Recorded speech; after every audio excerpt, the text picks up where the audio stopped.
I'm your host, Ryan, and with me today is the lone wolf, Kyle. How you doing?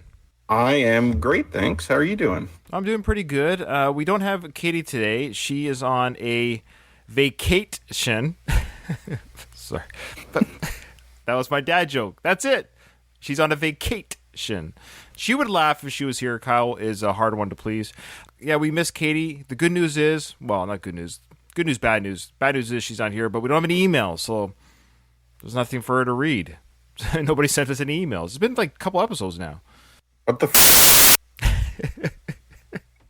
Yeah, where's all our fans? You know what? You know what it is? I think, well, it's one of two things. People either disagree with us or they don't care, one or the other. So I'm hoping they disagree with us. I can't say anything because I've never emailed a podcast before. That's actually a fair statement there. I'm actually an avid podcast listener, and I'm terrible. I very rarely rate other podcasts or anything like that, even though they ask me to. But I try to. I actually do try to. I've done a handful of them, so I have done it. So if you haven't already, give us a review on Spotify or iTunes. We do appreciate it. And that actually has happened, so I appreciate those ratings.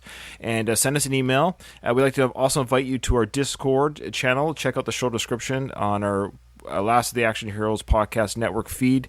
You can see how to join Discord. It's free. You get to watch us live. And today we have a couple live viewers with us already, Louise and a new one, Baz.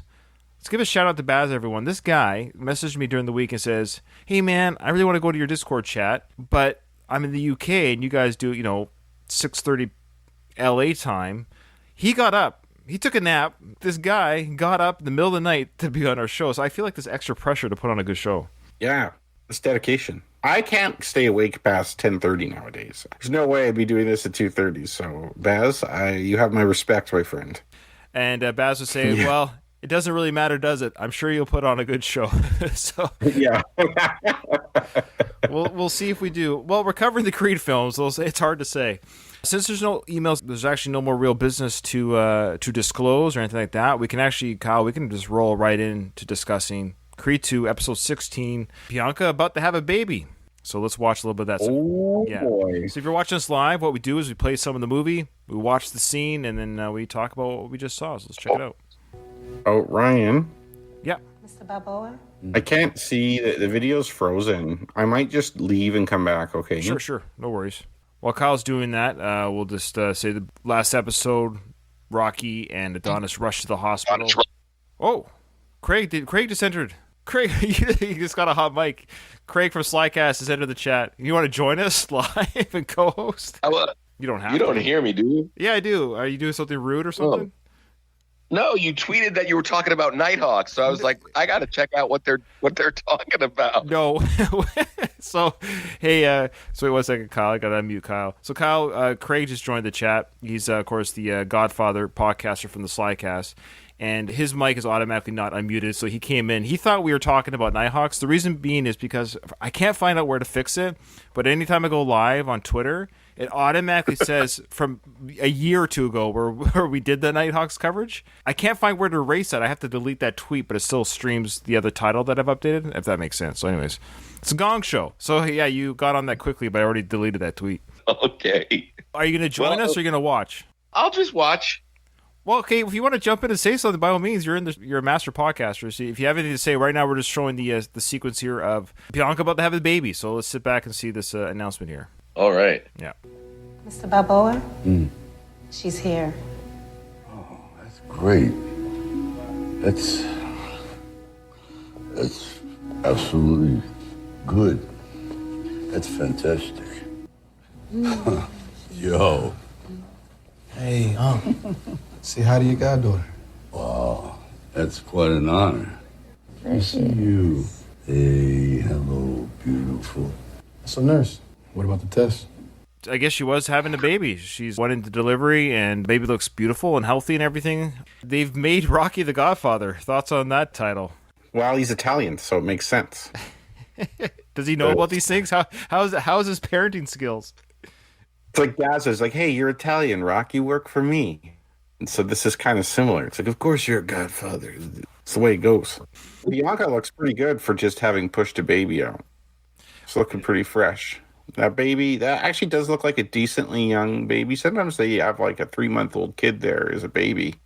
That one looks like an actual pretty young. Pretty new. Not all gooey and weird looking like they would. I do find it interesting to make him the Godfather. I guess it's a nice title to throw around. Obviously, they're both very young, healthy individuals, so it's a nice honor. Just like Rocky said, it's an honor. It's a nice tribute, and the likelihood of both of them dying and leaving this child in Rocky's care is unlikely.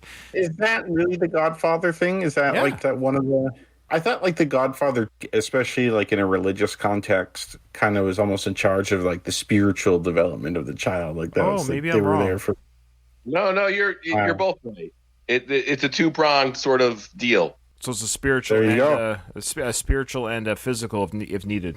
Yeah, and I got to say, Ryan, I don't want to talk too much here, but it's kind of fortuitous that this is the minute or the moment or the sequence of scenes that I jumped in on, because as much as I love all the Dolph stuff in this movie, the best part of this movie for me is Rocky, Adonis, and him trying to reconcile his daughter's, I don't even know what it's proper to call it anymore, disability, handicap, whatever you call it. These are some of my favorite interactions in the whole movie, and it's what I look forward to when I watch this movie again.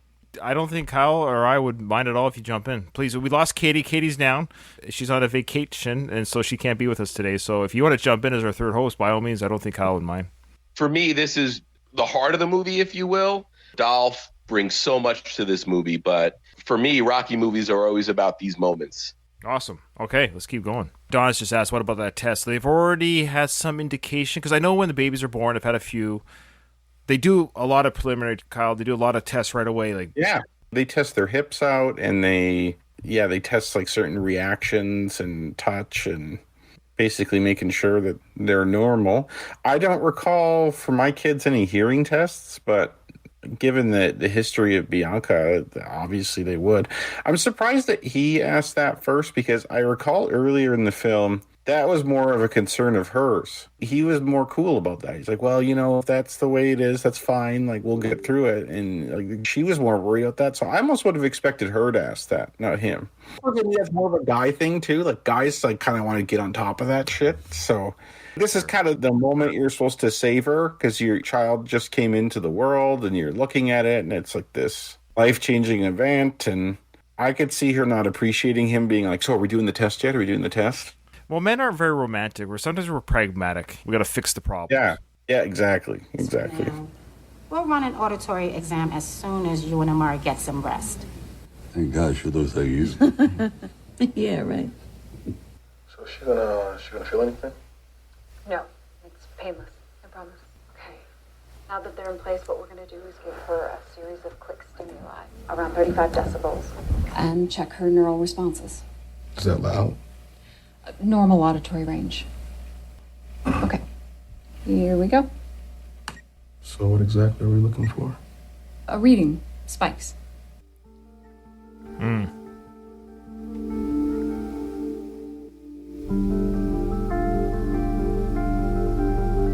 So we're not seeing any waves or spikes. And given your family history, there is some cause for concern. However, I admit, when I first saw this in the theaters, I was surprised that the baby was deaf as well, like deaf. I don't know why I thought maybe they were just going to be concerned, but everything would be okay. But oh wow, they went full, no, this baby's deaf mode. Which is surprising, because that's much different than Bianca's situation. Like, Bianca is losing her hearing well into adulthood. And this is a brand new infant that already can't hear at all. But you have to have it like that, because we can't see her later in life in this movie, right? Like, there's certain obstacles in the writing there. To me, that was quite a powerful scene, though. And it made Adonis seem more likable. Like, when you see him cry like that, as a dad, I get that feeling. Because if you love your kid, it's not like you think any less of them, but you worry about them. You see the challenges that they're going to face, and you see that they're going to struggle and stuff, and that's really hard. And it's like, for Bianca, her going deaf like that is her big fear, right? Like, that's the event. That's what is coming for her. She's preparing for, and it's like her baby has that right away. Never going to hear. Yeah, barring any, of course, medical miracle or whatever you want. Yeah, the idea of this, it can't hear now. That's even what they said. It's early, sure, but... Oh, okay, yeah. Yeah, to be fair, the child can't hear, and that's a cause for any parent to be like, oh my goodness, this is bad news. So this reminds me of my wife. I've said this before on our podcast, that my wife is an amputee. She was born without her left, like the bottom of her elbow down. She was born with that on her left arm, without, I should say. So every time she was pregnant, of course, she's had 4 children, and every time she's been pregnant, the first thing she does in the ultrasound is look to see if the babies have all their limbs and all those things. So, I can only imagine what Bianca's going through here, the idea that this child has my DNA, my bad luck, and so I can empathize for the character, for any parent that passes on maybe bad genes. We're all just genetic makeup of whatever. Sometimes we can kind of pass on the good things and bad things too, right? So my wife was always scared that she would, because it's not that your child is not properly born, or it's just the parent feels like I know Becky told me this. She said that for her, it was not that my child wouldn't have a missing limb, like, oh, what a gross thing, but other people don't understand it. And it's how other people react. And I think Rocky hints at this later, at that idea. So not to feel sorry for that. It's a great moment coming up, but I don't want to give away too much just yet. You're going to run some more tests. They said it's early, and sometimes they get false reads. Let me ask you something. What if it ain't okay? I can't think like that. You gotta. How you gonna handle it? I don't want to go there. You gonna love her? How you going to ask me a question like that, Rock? Yeah, I'm going to love her. Good. Because she ain't feeling sorry for herself, and you shouldn't either. That line right there. She does seem like she's kind of being the strong one right now. A lot of times, like, us guys do that when the shit hits the fan, so to speak. It's like, okay, I'm going to kind of be more stoic and more the strong one. And you see her react to it, of course, but it's like, it seems like she's stepping up a bit, and it's affecting him the most. And I think he is feeling sorry for himself a bit more. And Rocky is very perceptive. He notices that right away and just calls it out. I think this is probably some of the best Rocky wisdom we get over the entire series, because Rocky basically says, don't plant the idea in her head that she should feel sorry for herself, because then you're setting her up for a life of failure. She's born like this. She's going to develop, and she's going to adapt to her lack of hearing, and it's going to be her normal. So it was really powerful. And again, it's that great Rocky wisdom, and that's what really sets these movies apart from other movies that travel in the same lane. Yeah, he didn't say, like, kids got gaps, you got gaps, together you fill gaps. Boxing gloves. Oh, that's cute. Oh, Buddy. That's kind of I don't know. What are your thoughts on that? Buddy, so he's the promoter, of course, sent them a gift basket, and it was cute, little boxing glove, knitted boxing gloves. That is a cute little gift to put on the hands of the baby so they don't scratch their face, But it's Buddy Marcel sending them the gift basket. He's the one that promoted or got the fight together between him and Victor. Hey, remember the guy that busts your face up? Yeah, this is a dumb comment. This is probably edited out material, but whoever wrote that does their D's just like I do, like the lazy D, or just like one swoop like that. I'm like, yes. Ryan, do you think, Ryan, that he got anything from the dude from the first movie that called him Baby Creed? Poor Baby Creed? Baby Creed. I would feel creeped out if I got that package. I guess it would be sort of public knowledge that my wife had this baby, because I'm sure there's always somebody around keeping tabs on stuff, especially with social media. But it's like, they just got home, and that's waiting there already. Like, I'd be like, I feel like I'm being watched by him, like, a little bit. I wouldn't feel unsafe. It would just be a little unsettling. Okay. Do they still do like birth announcements in the paper? I'm sure they do to some degree. Very possible. I guess they know where they live. I mean, would Buddy know where to send this to? Like, this is their house. Buddy's the guy who could find out. All right. He's one of those guys who would know. You keep tabs on stuff like that. I love how he underlines his name, Buddy Marcel, but not the congratulations. hey, congratulations. Not even an exclamation point. It's funny, my wife and I just watched that episode of Seinfeld. I don't know if you remember, but Elaine, with her job, she has like writing and publishing. She was like putting exclamation points after like everything. Oh, and she ended up getting like fire to let go. Like men are known for like not putting exclamation points at the end of anything. But this is probably the one thing you should put an exclamation point after. The congratulations. Like, it reminds me of The Office when it was like, it is your birthday, period. That's funny. Congratulations, Buddy Marcel. That's what I mean. It's enunciated. Buddy Marcel. Yeah, it's from Buddy, but congratulations all the same. I'm surprised he didn't put his names in all caps. Sorry, I haven't checked our Discord for a second here. Boy, they're probably yelling at us.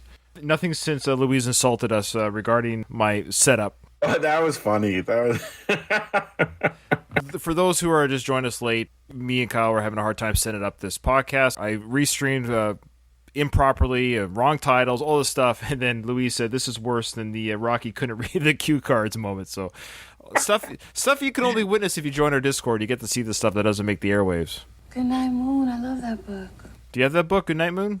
Yeah, probably. It's in the whole big stack of books. It's kind of stupid. Whoever wrote this book, I mean, seriously, literally, it's this mother saying goodnight to every object in the house. Goodnight slippers, goodnight cat, and then it's goodnight moon, and the kid goes to sleep. Goodnight half bottle of scotch that mom's drinking to cope with your bullshit. Goodnight sexy underwear that my wife never wears anymore.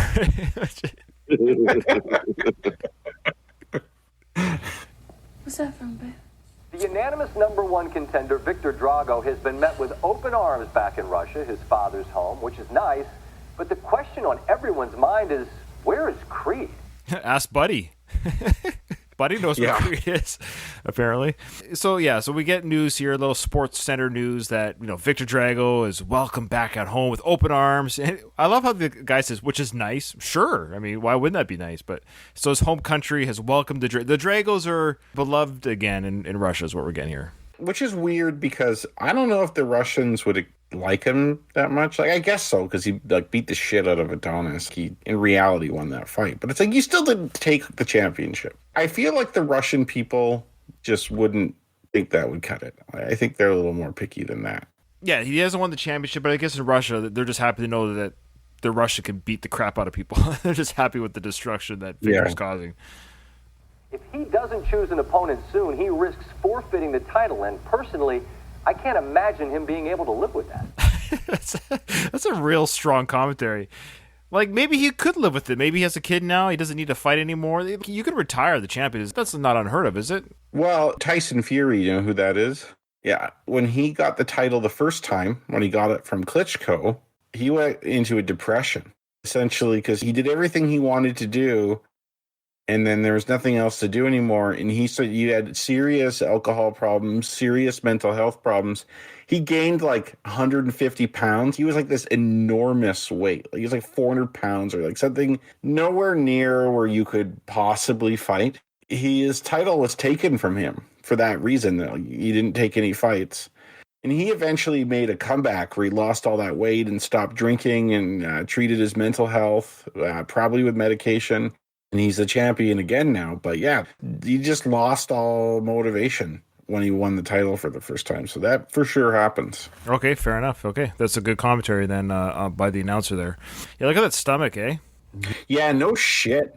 Yeah, anyone who's seen well, actually, there are some women like that where they're like really skinny and then they have this baby and it's this enormous bump, but there's like no fat on them still. It's just this, it looks like there's an exercise ball in their stomach.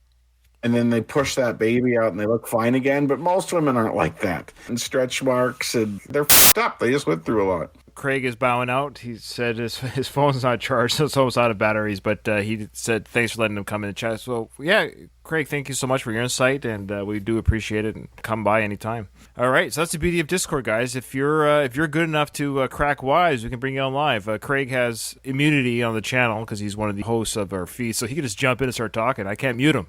He's in a min. He's got power. Okay. Bianca just asked Adonis here, you good? Or sorry, Adonis asked Bianca, are you good? Yeah. Finally got her to settle. Hey, I need to get out of the house. I was gonna go to the studio. You mind watching her until I get back? Yeah, of course. She already wants to leave. It is kind of weird. Having gone through a few deliveries with two different women now, I do kind of find that odd behavior for the mother to be so... Everyone's different. I'm just saying, for her to be like, I'm out of here, I need to get a break, I want to go to the studio and sing some songs, essentially. Maybe she needs some peace and quiet. I'm not some women have postpartum. Maybe this is just her way of clearing it. I get it, but it does seem a little bit odd that That's weird. It is kind of weird. She should have said, "Look, we need diapers and formula or something." That would have made more sense. I'll go run and grab it. I just want to stretch my legs after being lied up in the hospital for a week. I don't know. I don't know. Or I want to take a quick walk. I want to get some fresh air or something. I think it's the studio thing that threw me off. Yeah. It's the studio. I think so. Because we know she's a singer. I want to go to the studio and sing. Okay, cool. They're so chill right now. They look great and they're chill. Like, I just remember these early days where you just have no sleep and you're all fucked up. And I'm sure they have some help, like a nanny or something like that. But I was ruined, especially your first kid, because you don't know what to do. It's stressful. Even after the first kid, I don't know how many times did you check on them breathing? Seriously. I don't. My dad will be fine. Kyle's like, actually, I throw blankets over them. You know. Yeah. I'm like, Sid, it happens. Louise did say that with the commentary from that sportscaster, there's shades of Rocky too, from the Where's Creed. Yeah. Call me collect. That's right. Skype me, FaceTime me, whatever your name is. Yeah. You okay? Yeah, I got it. I got it. Yeah. So just dump the baby. You got it, Adonis? Oh, yeah. Yeah, he starts crying, you're screwed. Yep. Because you don't have boobs, man. You have no chance. There you go. Yeah. Get that thing to your chest. Nothing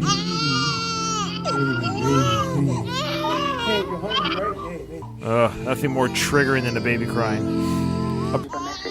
Oh, so he's calling. My son still too. I deal with crying shit still. I hate it. Like, I'm burnt out now.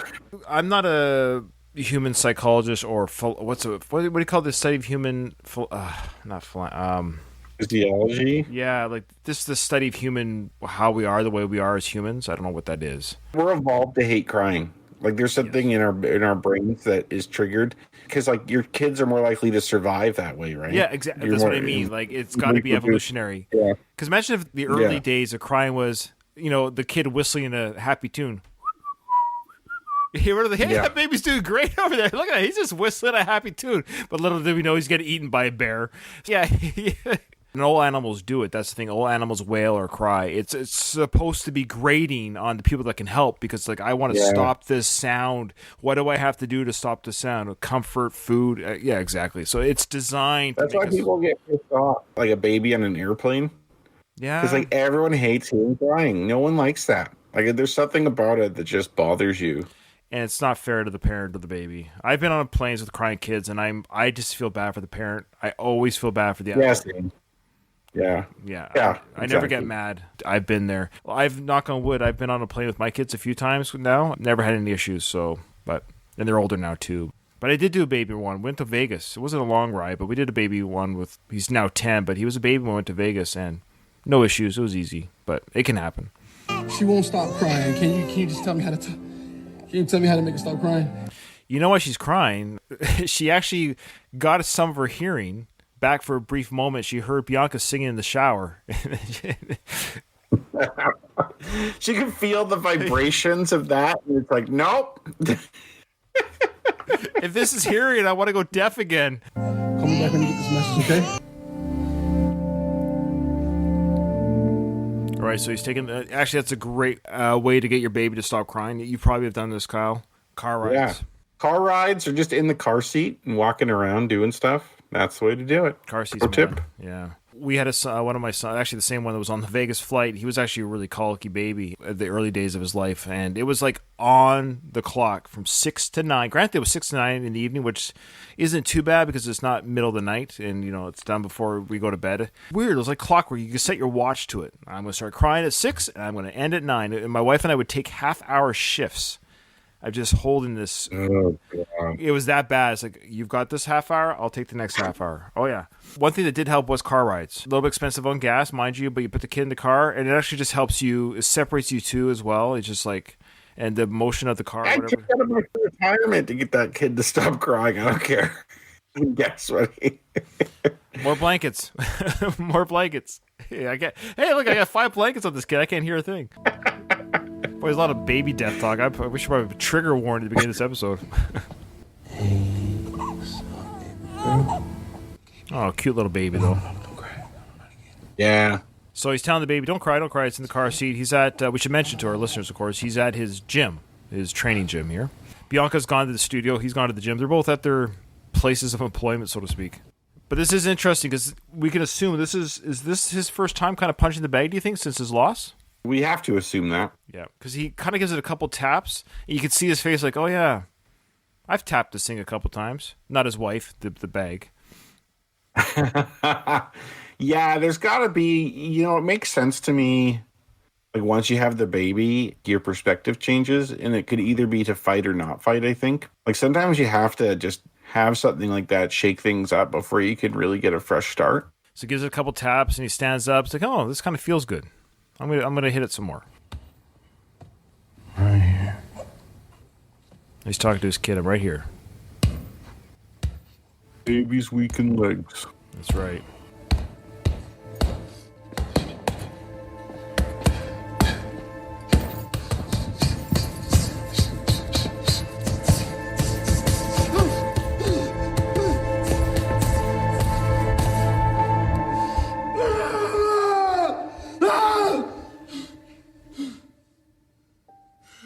Now, that's a really interesting moment. So he's punching the bag, definitely letting out some fear, anger, aggression, everything. The baby being deaf, him losing to Victor, all this stuff is in his head right now. So it's a very real moment for him to let that aggression out and that pain out. And he yells a really loud yell, and he looks to the baby. Oh, I probably frightened the baby, but then there's that moment. Oh, yeah, she can't hear me. Yeah, I can do whatever I want. This is kind of nice, actually. But also, like a stark reminder, too. It's a great little moment because the baby doesn't hear him yell. And in this moment, he's pained, but the baby just looks at him like, yeah, everything's normal in my world. There's no alarm to the baby that something bad has happened. And so he sees this innocent child. I think this is a real turning point for his character. I'm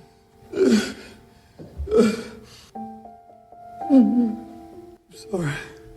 See, he apologizes. I'm sorry. I'm sorry. No, there you go. I know. Daddy's being a bitch. I don't remember that line.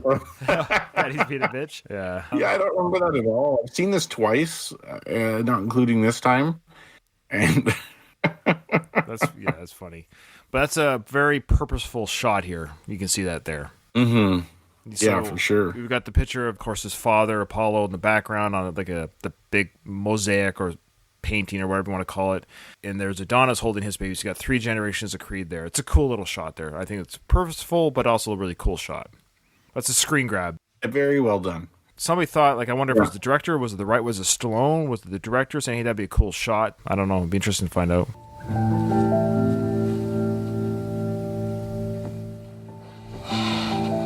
They've had a lot of scenes lying on the ground, haven't they? It was in the first one. I was just going to say that. I think it's just the one, though. Maybe not. Maybe more. I kind of like it, actually. I kind of feel like that's their thing. Yeah. I think they did it for their date. Yeah. They definitely have had a couple of bed shots. I mean, but there's been a few, like, side by side. Yeah, there's probably some symbology there. Or they're on equal ground. They're both lying on their backs, a non-threatened position, side by side. Yeah, it's probably a metaphor, analogy there of their relationship. But, yeah, they've had a few discussions on their backs before. So Bianca's walked in. They're home is what we should say. And Adonis is lying on his back. And, yes, putting the baby on your chest to get comfortable and sleep. How many babies have you had sleep on your chest? Yeah, tons of times. It's the best if they actually go to sleep. Yeah. Because they hear your heartbeat is what it is. They hear your heartbeat, and they like that. That's what they heard in the womb. That's right. She asks, how did you do? And Adonis goes, she's a fighter. Just like her dad. And just like her mom, too. I have to fight him again. I don't want to be that person to stop you. I don't want to end up like your mom, alone. I feel you. Do you? It's not just us anymore, D. I know it sounds crazy doing all this all over again. But this won't be the end of me. Or you. It can't be because we're a team. We weren't a team when you took the fight the last time. You right. I'm sorry. I shouldn't have put you through that. Then why? Why do it again? What do you have to prove? It's not about that. You wouldn't be any good to anybody if you didn't do what you love. Okay, so a couple things here. I really like Bianca And to her credit, I hate to say unlike Adrian because everyone would, oh, that's blasphemy, but unlike Adrian, she's never stopped Adonis from fighting. Yeah, that's true. And it's not like she's trying to lay the guilt trip on either. No. It's like, oh, go ahead, fight, whatever. Just do it. Just do it. Do what like, you want. Do what you want. She's raising some good points. Like, I feel like this is a legit marriage kind of discussion here. She brings up a great point. It's not just us anymore. What if something happens to you and I'm alone? These are my legitimate concerns here. Yeah. And then she also brought up, it's like, look, we weren't a team last time. What the hell's going on? This is a very much needed discussion. And it's good that they're working it out. She did say we weren't a team last time. Why is that? I mean, Rocky wasn't there, but why did she say we weren't a team last fight? Good question, actually. Did she not want him to fight Victor the first time? I think she's just as excited about this one as the first one. I think that's what I mean. She's never stopped Adonis. I mean, she's nervous. I mean, she's nervous now because of the baby. That's what she's saying. Like, we got a baby now. Yeah, she didn't want him to take it now that I think about it. Because, like, when the challenge was being put out, she's like, don't do it. Don't do it. He's like, no, I got to go do this.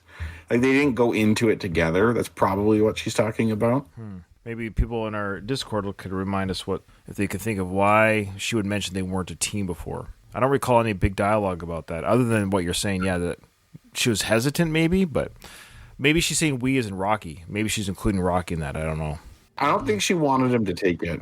Oh, I'm sure she'd be happy if he retired, if that's what he wanted. I think the idea of fighting Drago and all this stuff with his dad, I don't think she was into that. I think she saw that for what it was and said don't, which was the smart thing.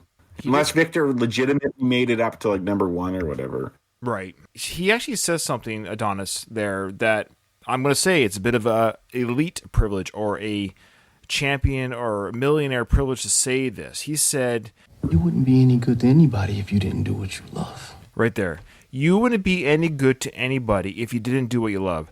That is a statement that the elite can make. Yeah. Yeah. Yeah, because a lot of people do jobs they don't like. 99.9% of the world spends the majority of their freaking life doing that which they do not love, which they can barely tolerate. This part rankled me. This is something that the champion of the world, who's a millionaire and has a semi-successful singing wife, they live in a freaking $2 million apartment. You know, if I don't get to train with my nutritionist and my boxing trainer, like, come on, man. So you wouldn't be any good to anybody? Well, then I guess I'm useless because I spend the majority of my life working at jobs I don't want to be at. We spend so much of our life taking care of our family by not being with our family. You're a working man. I'm a working man. We're paying the bills. I spend months away from my family at a time in my job. I hate it. I don't love it. I actually hate it. But I'm doing it to take care of my family. Now, I love my family. So you could say, well, you're doing this to take care of your family that you love, but that's not what he's saying. He's saying boxing is something I love, and I wouldn't be good to anybody. Well, dude, yeah, you would. You could retire right now. You got more money than I'll ever see in my life. You could stop right now, live a decent life with your wife, never have to lift a finger again in your life. I don't know what you're talking about. So actually, in this moment right now, I have no relationship to what he's saying whatsoever. I guess if you have the option to do what you love, though, why wouldn't you, right? They have that option. That's what the elite can say. He has that option. It is. That is a privilege that most people don't have. If you have it, to me, that makes sense, right? Like, you should do what you love. Although, if it could potentially get you killed, you ought to have some caution. Yeah. And also, it's like doing what you love. Is that fighting Drago necessarily? I think maybe, because you could continue to box, which is technically what you love. But I think it would grate on you knowing that you ducked that fight. Knowing that guy beat you in reality and you ran from him and people wouldn't respect you. And probably if you retired like that, it would screw your legacy up. And so, yeah, I can see where he's coming from. But I totally acknowledge what you're saying, though. What he's saying, most people could not say. Baz, from an earlier question, he feels that, yes, Bianca is referring to Rocky as well as part of the unit. That over the last 2 films, she believes that Rocky's part of that unit, that we weren't a team. That's legit. I think so. It has to be, because it also doesn't really make sense. It would answer our question is, what's she talking about? Now, if you include Rocky in that conversation, then yeah, we weren't a team. Rocky wasn't here. Yeah. Okay. You wouldn't be able to breathe, right? Well, I wouldn't be any good to anybody if I don't handle this the right way. But I need you. Both of you. I'll beat them. You better. Ooh. better. But she's on board. You gotta think about this. Okay, so we'll stop right there, of course. Okay. This next part, of course, is the training. Thoughts on that? You better. That's kind of like her Adrian Wynn a little bit. Like, I'm behind you. Let's do this. Let's get this beast out of your basement. Let's go. I was a little aroused when she said that, actually. Yeah. I don't know why, but the way that was cool. The way she said that, like it was, she's supporting him. I think she's a good partner overall. I think he did right by being with her. Louise agrees with you. He thinks that Bianca has a good phone sex voice.